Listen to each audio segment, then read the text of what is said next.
Hello everyone, আসসালামু আলাইকুম। Welcome to YouTube channel Tasbir তাহা ব্লগ থেকে সবাইকে স্বাগত।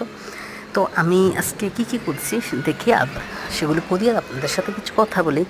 কথাটা হলো কি, কিছু মানুষের সাথে কথা বললে আপনার কাছে মনে হবে যে আল্লাহ এত খারাপ আমি মনে হয় যে আপনি এইরকম মনে করবেন যে আমি মনে হয় যে কোনো কাজই করিনি, আমি সারাক্ষণই অনেক খারাপ কাজ করছি আর ওনারা সব কিছু ভালো কাজ করে, ওনারা বেহেশতবাসী, আপনি এত খারাপ গুনাহ করছেন, মনে হয় যে লাইফে কিচ্ছুই করেন না, লাইফ টোটাল শেষ।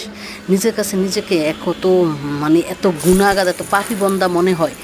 তো ওই মানুষগুলোর কাছ থেকে সবসময় দূরে থাকবেন। এই মানুষগুলো আপনাকে মানসিকভাবে টর্চার করা হবে, মানসিকভাবে যন্ত্রণা দেওয়া হবে। মনের ভিতরে একবার যদি আসেন আমি খারাপ, তাহলে এটা সবসময় হাঁটতে চলতে মনে হয় আমি খারাপ। আসলে আমি খারাপ না, এটা মনে রাখতে হবে যে আমরা যা করি সব কিছু খারাপ কাজ করি না, আমরা ভালো কাজও করি। তো ওই মানুষগুলি আপনাকে কন্টিনিউ মনে করবো সে অনেক ভালো কাজ করে, আপনি অনেক খারাপ কাজ করেন। তো আমি সকালে নাস্তাটা করতে করতে আপনাদের সাথে কথা বলে ফেলছি। আমার আজকে নাস্তাটা ডিম ভাজা দেখলে অনেকে হয়তো হাসতে পারেন।